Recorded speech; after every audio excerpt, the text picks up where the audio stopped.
യേശുവിൻ്റെ ജനനം, ജീവന്റെ ലക്ഷ്യം, അവൻ്റെ രക്തസാക്ഷി. യേശു ആരാണ്? യേശുവിനെ അറിഞ്ഞാൽ നിങ്ങൾക്ക് നിത്യജീവനുണ്ട്. യോഹന്നാൻ 17:3. യേശുവിൻ്റെ ജനനം, അവൻ്റെ ദൈവീക ലക്ഷ്യം, ക്രൂശിൽ ദാനം ചെയ്ത ജീവൻ ഈ എപ്പിസോഡിൽ നിങ്ങൾ കാണും. യേശുവിൻ്റെ ജനനം ഒരു ദൈവീക സംഭവം. കന്യകയായ മറിയത്തിലൂടെ പവിത്രാത്മാവിനാൽ ജനിച്ചവൻ.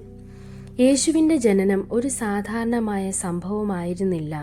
കന്യകയായ മറിയം പവിത്രാത്മാവിനാൽ ഗർഭിണിയായി.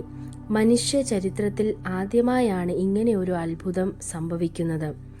ഈ ജനനം ദൈവികമായി നിശ്ചയിച്ച, ആധ്യാത്മികമായി നിറഞ്ഞ ഒരു സന്ദേശമായിരുന്നു. ബേത്ലഹേമിൽ സമാധാനത്തിൻ്റെ രാജാവ് ജനിച്ചു. യോസേഫും മറിയയും ബേത്ലഹേമിലേക്ക് യാത്രയായി.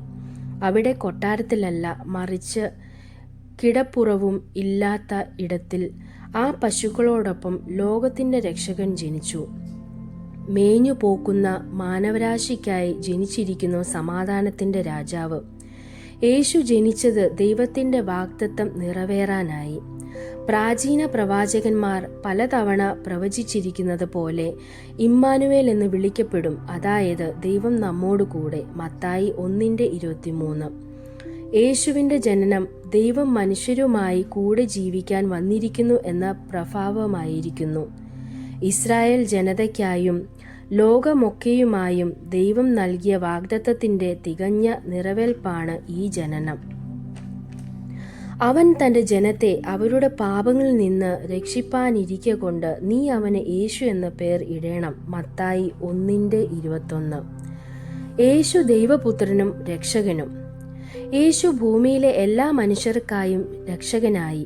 അവൻ രോഗികളെ സുഖപ്പെടുത്തുകയും പാപികളെ ക്ഷമിക്കുകയും ഹൃദയഭംഗപ്പെട്ടവരെ ആശ്വസിപ്പിക്കുകയും ചെയ്തു. ദൈവത്തെ കാണിക്കാനും മനുഷ്യനെ ഉയർത്താനുമായി അവൻ വന്നു. ദൈവം തൻ്റെ ഒരേകമാത്ര പുത്രനെ നൽകിയതിൻ്റെ വഴി അവനെ വിശ്വസിക്കുന്നവൻ നശിക്കാതെ നിത്യജീവൻ പ്രാപിക്കേണ്ടതിന് ആകുന്നു. യോഹന്നാൻ 3:16. ക്രൂശിലേക്ക് നീങ്ങുന്ന സ്നേഹത്തിൻ്റെ വഴി. യേശു കുറ്റമറ്റവനായിരുന്നു, പക്ഷേ നമ്മുടെ പാപങ്ങൾക്കായി തൻ്റെ ജീവൻ നൽകി. അവൻ്റെ രക്തം നമ്മെ ശുദ്ധീകരിക്കുന്നു. മരണം മൂലം ലഭിച്ച വിജയം പാപത്തിനും മരണത്തിന്മേൽ ഒരു മഹാവിജയം. അവൻ നമ്മുടെ ദോഷങ്ങൾക്കായിട്ടാണ് കുത്തേറ്റ് മരിച്ചത്. അവൻ്റെ പാടുകളാൽ നമ്മെ സൗഖ്യമാക്കുന്നു. യെശയ്യാ 53:5. ഇന്നും മാറ്റം നൽകുന്ന യേശു. അവൻ്റെ സ്നേഹം ഇന്നും ജീവൻ മാറ്റുന്നു. ആത്മീയ ശാന്തിയും ഉദ്ദേശവുമില്ലാത്തവർക്കായി അദ്ദേഹം വാതിൽ തുറക്കുന്നു. ഈ സന്ദേശം നിങ്ങളെ സ്പർശിച്ചോ?